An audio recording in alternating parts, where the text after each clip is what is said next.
What's up, y'all? You're listening to the Extra Point College Football Podcast. I'm your host, Jacob Carnes, joined as always by my co-host, Daniel Hammock. Daniel, we are back after taking an episode off. We made some picks, so be sure to follow us on social media at the Extra Point Pod. And Daniel, you're on a roll. I don't know if you've seen your record on our podcast against the spread, but I've seen it. I'm pulling it up. This past week, I went 5-2. I was so and mad. Your boy went, and Jacob, you went 2-5. That puts me now at 24-11, which would make it 68% against the spread.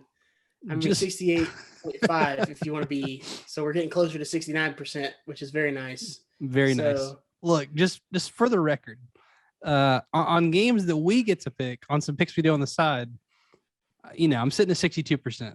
So I was about to say, you can't be comparing me because I'm sitting at just south of 61%, and I've picked twice the amount of games as everybody.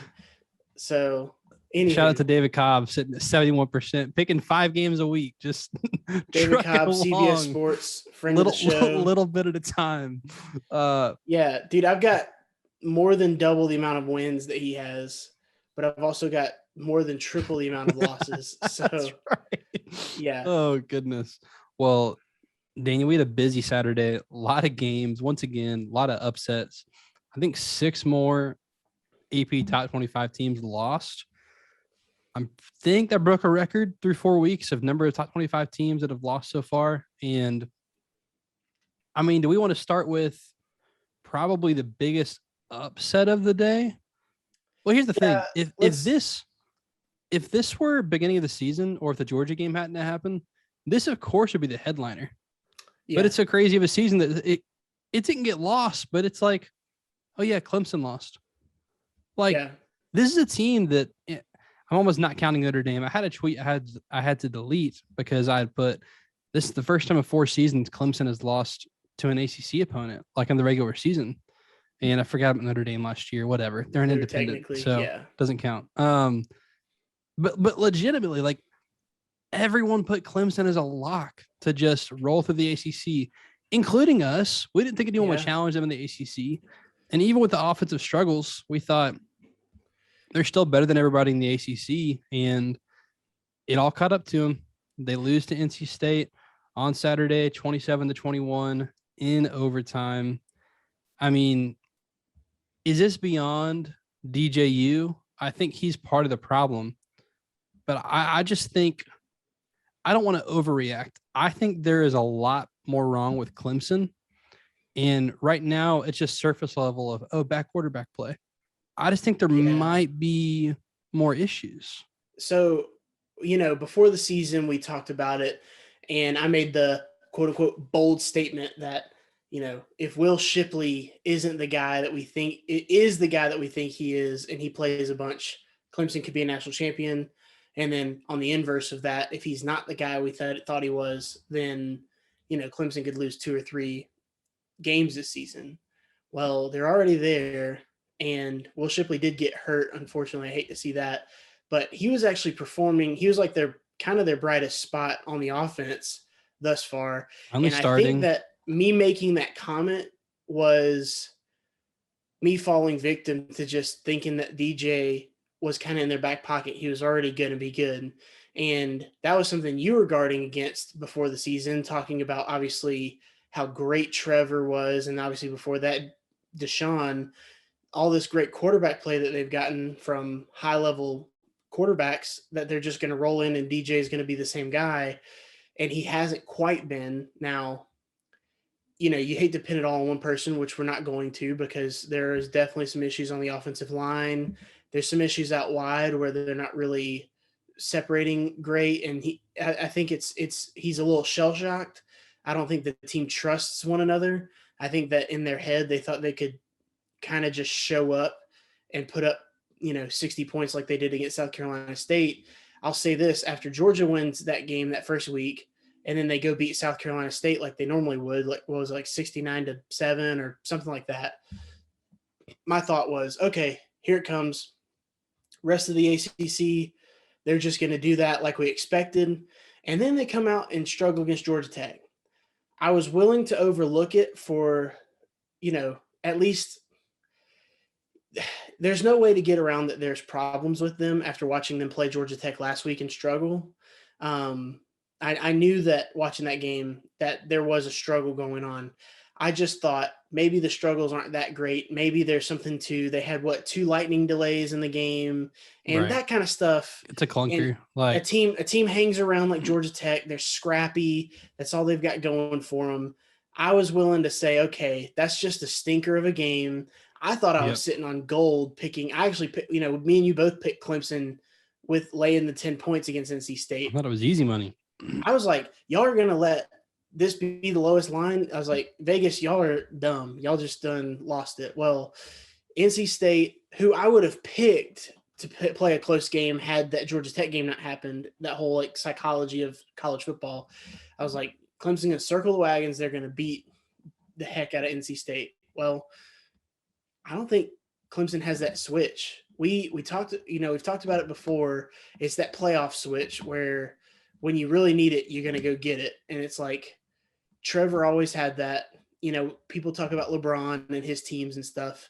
It's like they've got that switch. It's like they can kind of meander in the regular season. You get close to the playoffs, they flip it. Well, college football, once you lose a game, you're officially in the playoffs. So when Clemson lost that first week, they've been in the playoffs ever since. And if they lose a game, they're out, which they're officially out of the playoffs after losing to NC State. There's no path for them to make the playoffs at this point. I say that. I fully believe that, but are we in a renaissance year, as Josh Pate's calling it? Is this going to be another 2007 where we have a potential two-loss team in? I don't necessarily think so, but there's a 4-team playoff. If they got to put a 4th team in, I'm not betting against, I'm not saying Clemson can't go do it, but they haven't given me any faith to feel like they can turn it around and just flip that switch. I'll say it now as an overreaction. We'll see if it comes to fruition later. I think that without a transcendent quarterback like a Trevor Lawrence, like a Deshaun Watson, that Dabo Swinney's approach to running his program has finally caught up with him. And what I mean by that is like roster management. So his recruiting process. So Dabo's different with recruiting. He doesn't offer any underclassmen in high school, only offers upperclassmen. Dabo does not allow you to take other visits once you're committed to Clemson. And so if you're one of these top players who and you commit to somewhere, you can't visit them if you're committed elsewhere. Right. And so if you're one of these players who just like a Mikael Williams this year, right? He's committed to USC and he's taken 4 official visits this fall, to which none are USC. So you can't do that if you want to play at Clemson. And so now they've been a great developer of talent and identifier of talent. They've really scouted out their talent really well at Clemson. But the biggest thing for me right now is Clemson does not take transfers. Oh, yeah. If I'm Clemson and I know in the offseason what I've got with DJ, and I'm seeing that he's not Trevor Lawrence, as we said all offseason, you see that offensive line, you have to self-scout. You're going up against your defensive line in practice, who's one of the best in the country. You have to know that offensive line's a problem. If you're one of these other schools, like Alabama, like Georgia, like Ohio State, who you're competing against, what do you do when you're a top team? What does the transfer portal allow you to do? What does Bama do? They go and grab the number 1 receiver. They go and grab the number 1 linebacker. Plug and play. Look what Jameson Williams did yesterday for Alabama, right? Georgia, need secondary help? You pluck the top corner. Receiver help, pluck the top tight end. These top teams are just plucking out talent out of the transfer portal because they can. Clemson can do that. They could have gone and gotten 2 offensive linemen out of the transfer portal, but they didn't because Dabo's philosophy, he's stuck in his ways. I think it has finally caught up with Clemson. I think this can be a little bit of a hot take.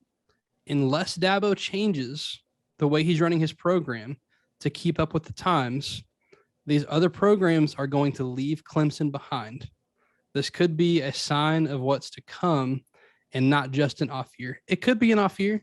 I just wanted to get it out here on September 26th. I might get ahead of this thing.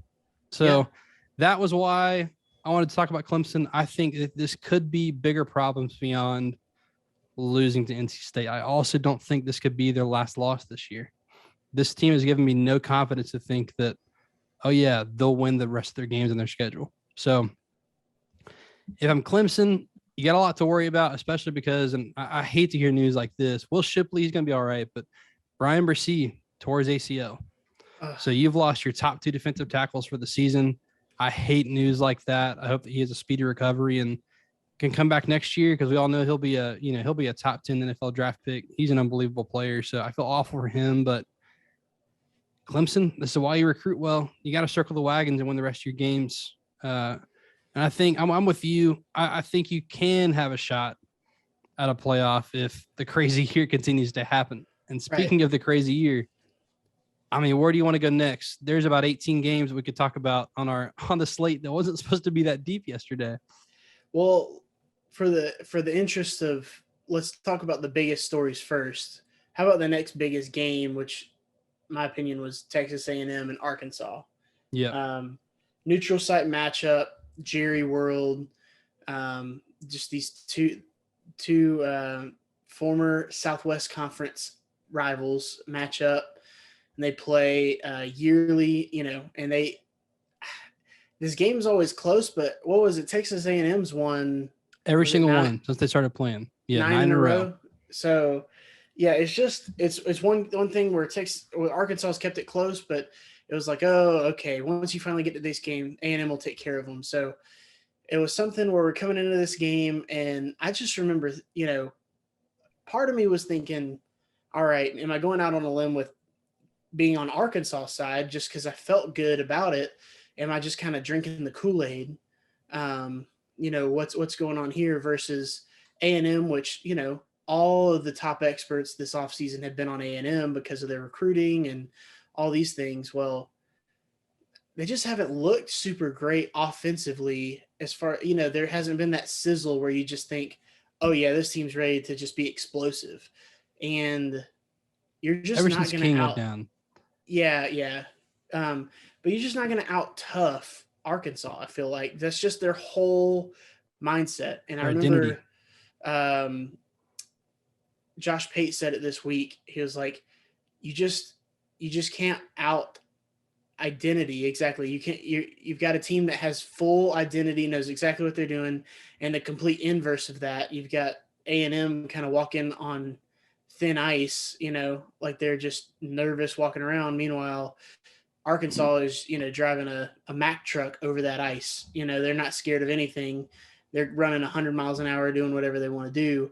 Well, here's something interesting I heard this week was, I didn't realize this. Arkansas has 11 players that are 23 years old, which is something that you don't really hear about a lot in modern college football, because most teams, especially the good ones, usually are playing a bunch of 18 and 19-year-olds. So you're talking about a lot of these 18 and 19-year-olds across, the way, and Arkansas rolling in with a bunch of grown men. It's just a little different mindset. Their athletic profile isn't as high, but they have really good coaching, and then I think their development's really high. So I think that that's just kind of where they are. This game specifically, I mean, it just looked like Arkansas just controlled it from the start. They ran their kind of game, and they knew that A&M wasn't going to continue to beat them. So Isaiah Spiller broke that long touchdown run. Other than that, save for that, everything else, they just kept everything in front of them and tackled everything. So, and that's Barry Odom's defense. Like they're running this umbrella, and I think everyone in the SEC can thank Barry Odom for the defensive game plan against Mississippi State. The blueprint, because he kind of set the blueprint, and now, I mean, that's just what they're running every game, and they did it against A&M. They didn't think Zach Calzada could beat him through the air, and it's like, if you're going to beat him, they'll give you the short stuff. Like, they'll give you a little 5-yard drag, and unless you've got the horses to turn that 5-yard drag and, to break it off with yards after catch, you're really not going to break anything on that offense unless you're going to run the ball up the middle, in which they had that one explosive run up the middle that went for a long, but passing the ball, they limit explosiveness. We talk about this in college football nowadays. Right. Explosive plays win games, and I mean, speaking of explosive plays, Arkansas averaged 27 yards per completion yesterday through the year, 13 yards per attempt. I mean, that's insane Burks is explosive ridiculous, numbers. man. And gosh, I hope he's healthy for this weekend. Yeah. I want a fun game. I want a healthy Arkansas against Georgia. But yeah, you said it, dominant from start to finish.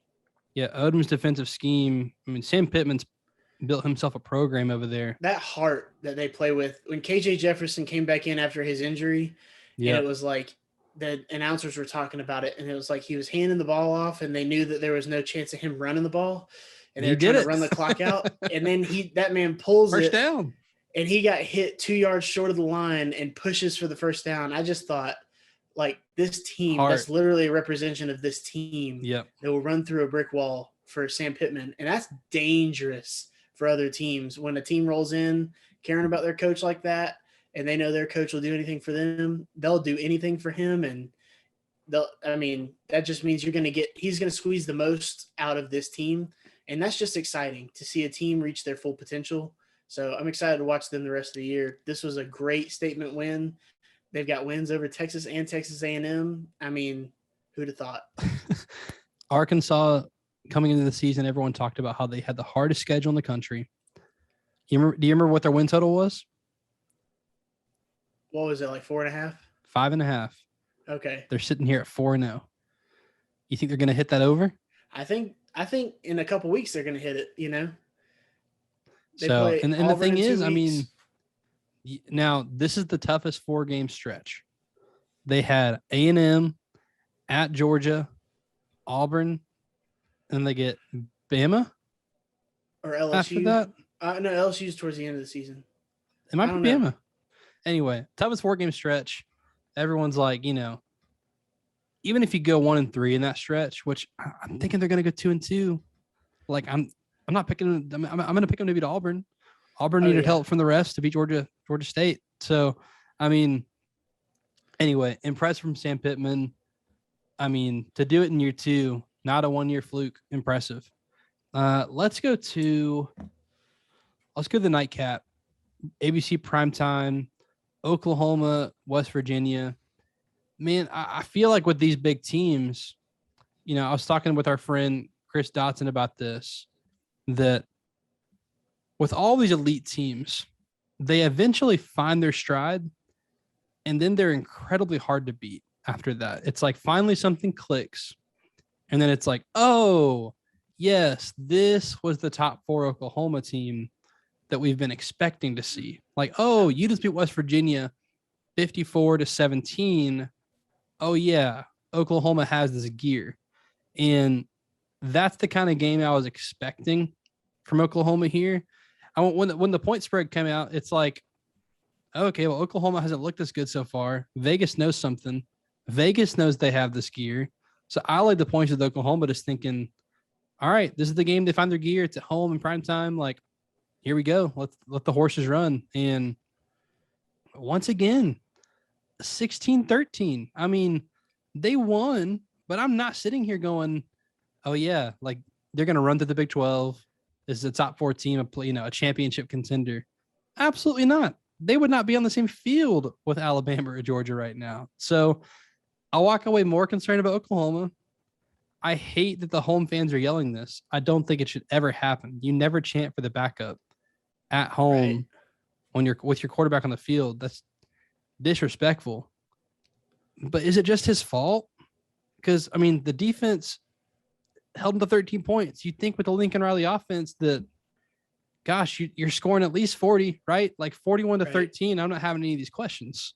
That's a really good win over a really good West Virginia team. But I mean, that's a major concern about Oklahoma. And is it just quarterback? I just keep landing on, is it just a quarterback thing? I think it's tough to ever pin anything on just one person. Obviously, quarterback usually takes a lot of the credit and the blame. So they're going to get a little bit more of that share no matter what. It's also, there's dynamics to everything. I do think that the offensive line, that's one thing we have always had at Oklahoma since Lincoln has been there. Offensive line, basically that Joe Moore Award is owned by them. They just are so good. And every year it seems like they've got guys. Well, this year they got, Wanye Morris transfers in from Tennessee to play left tackle, and you're thinking, oh, plug and play, another 5-star perform, and it's just like they've been getting kind of beat at the line in a lot of these games, even against Tulane. Tulane, they had it, obviously they took care of Western Carolina, and then they play Nebraska last week, and it was just like, you should be pushing them around. And that's what Oklahoma makes them so great. You push them around, you hand it to Eric Gray and Kennedy Brooks. They're supposed to reel off 200 yards between the two of them. And then, quarterback can just pull it and throw it. All that's not working. So it's like, I think the offensive line is the biggest issue. I think if they were dominating right now, I think Spencer Rattler would look just fine. I'm also a little bit concerned that I do think that Caleb Williams would be a spark to this team. When I say dynamics, I think that if you brought him in, you might spark everybody thinking, okay, we can do it now. And they just go a little bit more. I think he adds a little more to your run game from the quarterback position. And so it might help the backs, loosen them up a little bit. I'm still not saying that they have to move on from Spencer Rattler. I think they could still do it. It's kind of frustrating if you're an Oklahoma fan because, for you to only talk about Marvin Mims being your playmaker at receiver, it's like they've got 10 guys, I feel like, that could be dudes out wide. They got Mike Woods, the transfer from Arkansas. They've got Jaden Hazelwood. They've got all these guys. They got 2 backs that I have rated as NFL profile backs. I think both of them can have, be at least a role player on Sundays. So that doesn't really make a whole lot of sense. I'm super impressed defensively. They've kind of had to be good defensively, but this game, I was impressed that what they did just overall. West Virginia is not necessarily the most explosive offense. They do run the ball a lot, Letty Brown and all of that. But I do think that, holding any team to 13 points, especially a conference opponent, that's a big deal. But it's like, oh, great. If I'm an Oklahoma fan, oh, great. Our defense has finally arrived and our offense is wetting the bed. Like, what's going on here? Yeah, they held West Virginia to 3.6 yards per play. That's incredible defensively. I will say before I hand it over to you, I do think West Virginia, we saw last year under Neil Brown, and the defense was just amazing last year. I do think that's something to keep in mind this year, even though they lost 2 transfers at corner and then also their DC. They still are just formidable on the defensive side of the ball. So we got to, we'll give credit to West Virginia, but that normally doesn't stop Oklahoma from at least putting 35 on the board. We're asking for 35. We're not even saying you have to go put 50 on them. And I think you made a good point. Offensive line has been a problem this year. They only had 57 rushing yards, 2 yards a carry. Oklahoma did. So, that's got to be better. That offense, everyone talks about the explosive passing game, but they've also always had an explosive running game, which is what makes the offense so lethal because they can get you either way. So Oklahoma's got to improve, but gosh, they're 4-0. They've won some clunkers. Now they go to Kansas State, who's beaten them 2 years in a row. Then you got Red River. So we'll see. Is Texas the best team in the Big 12 through 4 weeks? Well, it's not TCU, and they're not letting SMU in anytime soon. Only one, Baylor is undefeated. All right.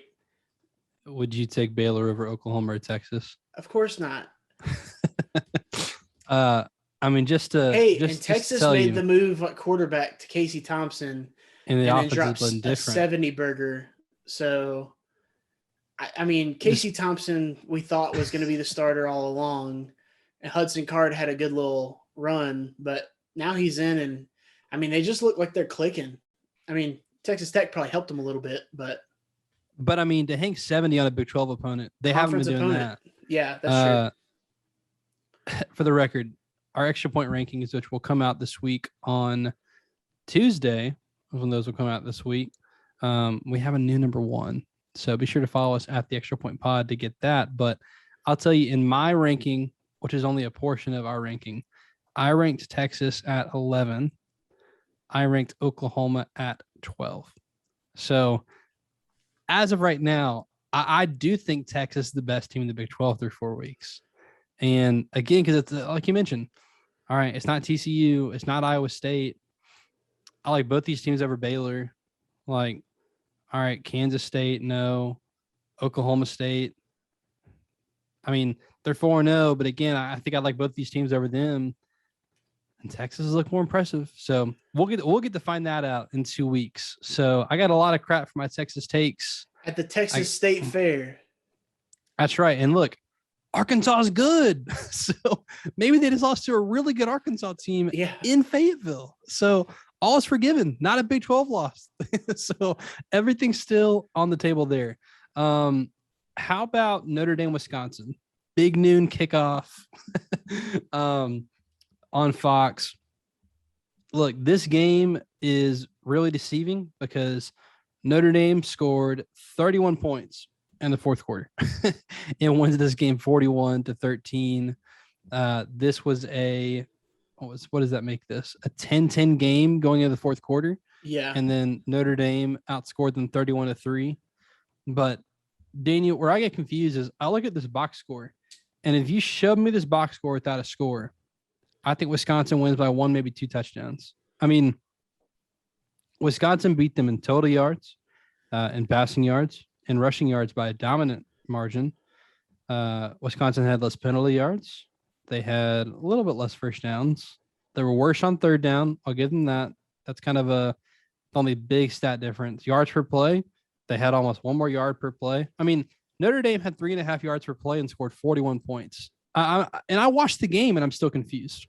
Right. I watched this game and I'm sitting here going, all right, this score is deceiving. But the bottom line is that Wisconsin's 2-2. Notre Dame is 4-0. And it's time to start talking about Notre Dame as a college football playoff contender because they keep winning these games and they're getting a little bit better. And guess who we saw yesterday? Not Tyler Buckner, which I was shocked.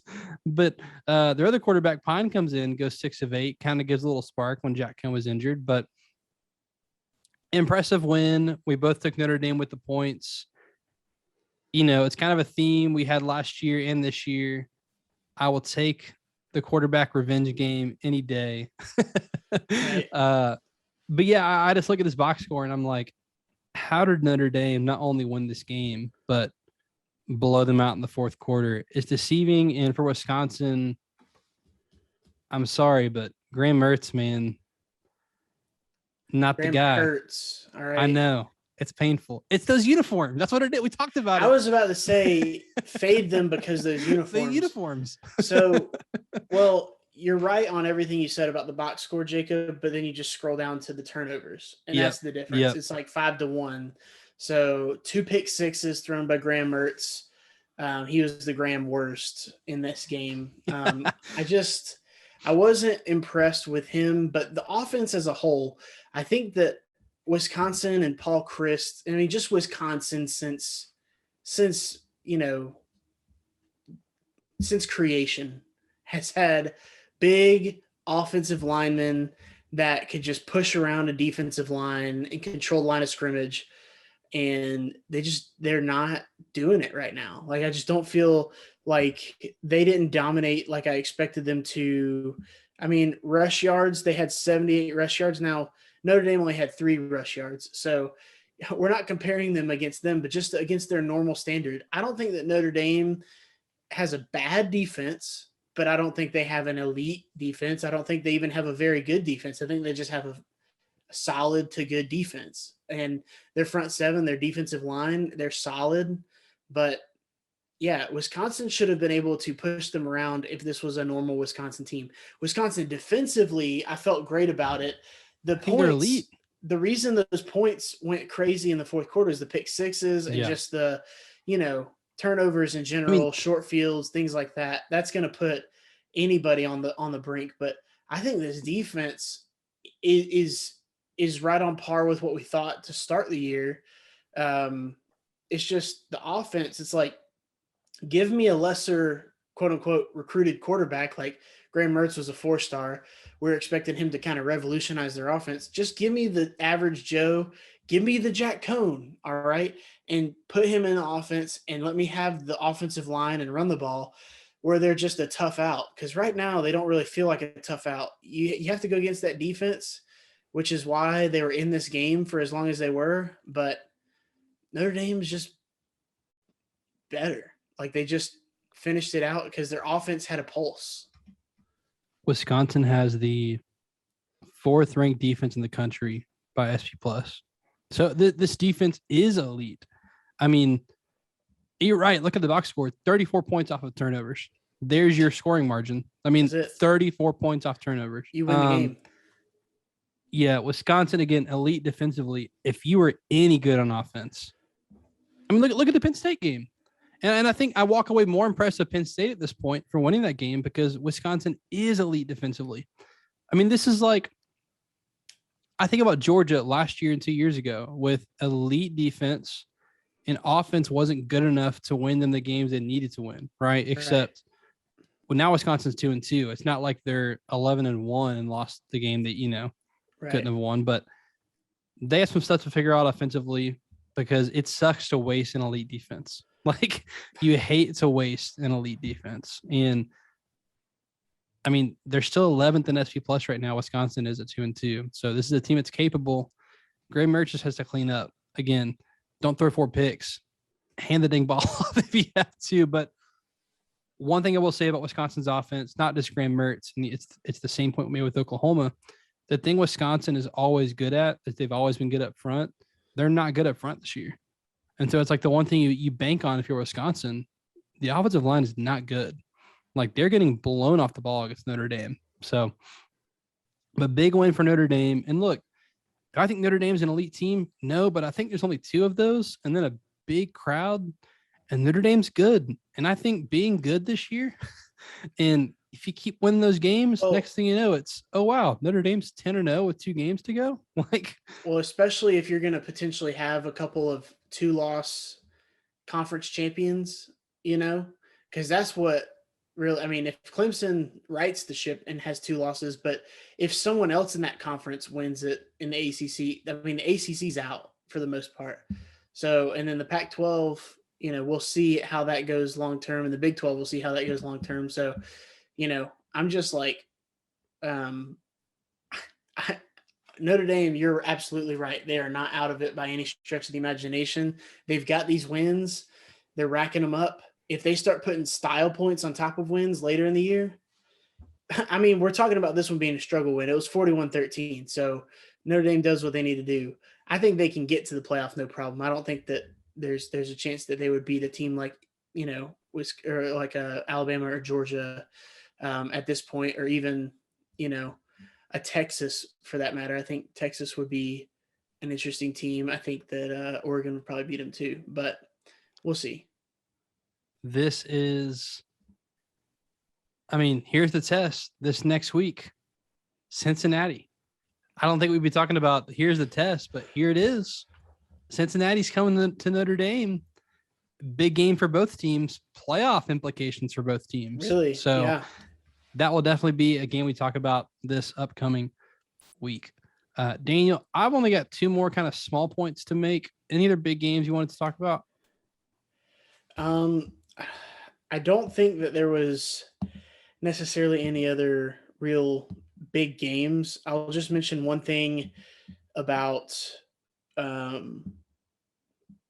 well, let me just mention Georgia really quick, because Georgia against Vanderbilt, I mean, making quick work of them. It was like 35-0 in the first quarter, and they pull JT Daniels out and move on and go the rest of the way.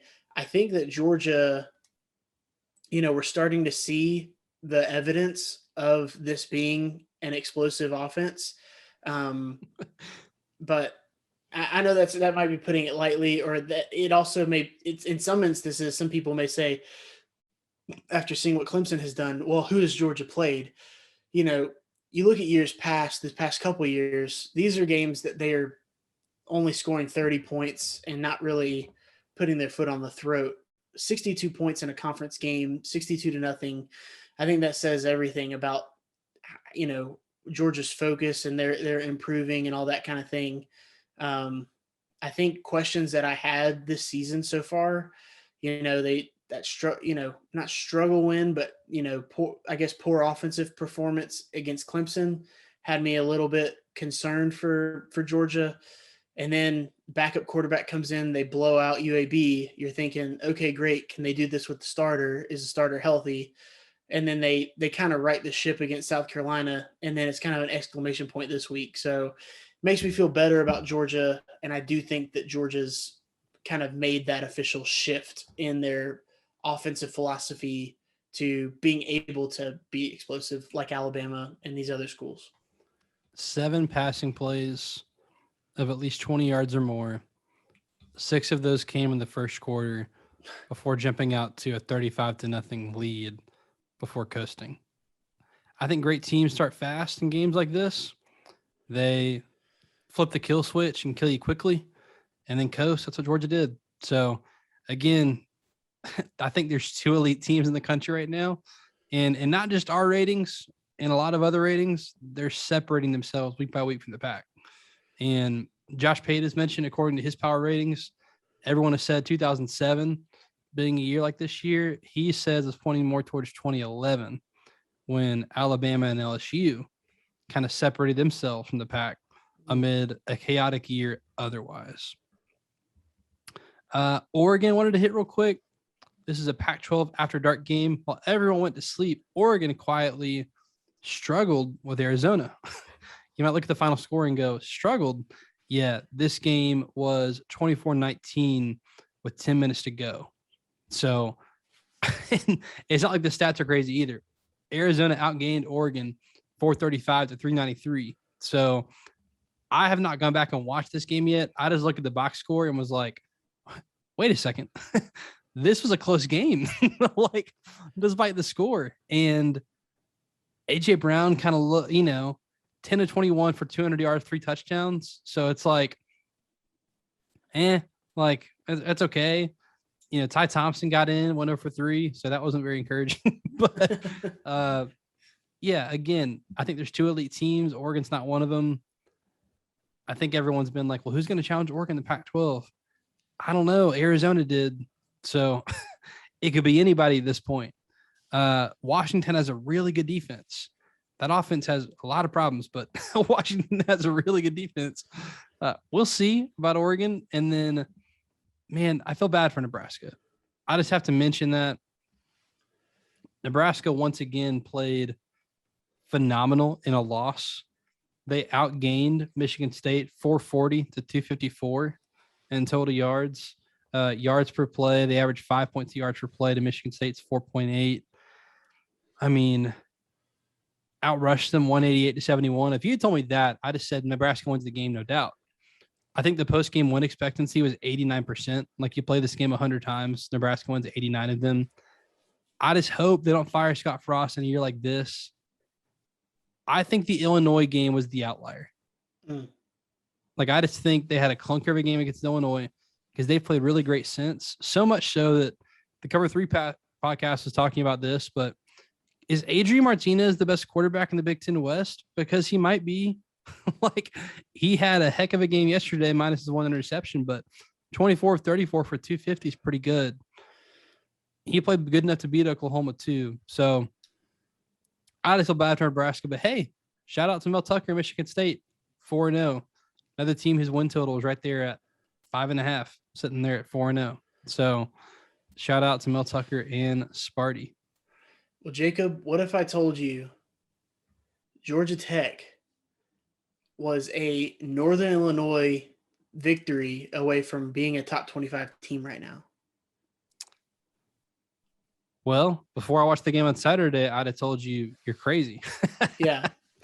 I think that perception-wise, if Tech is 3-1 right now with the victories they had and the close loss to Clemson, I think people are pounding their chest about Tech being a top 20 team, and I think that they're especially making the this case. Year. Exactly, that's what I'm saying, because the record looks better. 2-2, okay, you're not ready to write them off just yet, but Northern Illinois was winless last year. I hate to just bring this up after they just had a big win, but I mean, it's frustrating as Georgia Tech fans around the country, really, however many there are like, why on earth did we lose to Northern Illinois when we're supposed to be kind of on this new trajectory, I guess, under Jeff Collins, and then they go and they win the game, they blow out Kennesaw State, and then look great doing it, and then they hold it close with Clemson. It comes down to a 4th and goal, and then everybody has dubbed North Carolina as that next best team in the ACC, and they come out and put it on them in Mercedes-Benz Stadium. It was a game where Jeff Sims came in relief of Jordan Yates. Jeff Sims was obviously the starter to start the season, kind of got nicked up and had an injury, and then had to earn his way back on the field. But I mean, he had a great game, and obviously is a large reason why they won this game and actually blew them out. So great, victory for Georgia Tech. If it's a sign of things to come, great. It's one of those wins where you're like, if you just had your Northern Illinois win, then you'd really be like, hey, we're halfway to a bowl game already, because they do have a tough schedule ahead. But hey, great win. Maybe you get back a game that you lost, beating North Carolina you weren't supposed to, but you also lost the game you weren't supposed to, so kind of evens you out. Yeah, we kind of sold our stock in UNC going into the season. Right. And they kind of showed why on Saturday. I mean, this offense, without a good offensive line, and when you lose all your playmakers, hard for a quarterback to be successful. But hey, shout out to Jeff Collins and Georgia Tech. What a win. I'm all tapped out, Daniel. You got anything else? No, that's it. This was a crazy week. We will be back for our Week 5 preview and picks this Thursday. And gosh, there's no down week in college football, but Never. This is definitely an on week in college football. There are some really good headliners, really good undercards. So I have a feeling we're going to have some trouble narrowing down the 7 games. But that will do it for this edition of The Extra Point. He is Daniel. I am Jacob. See ya.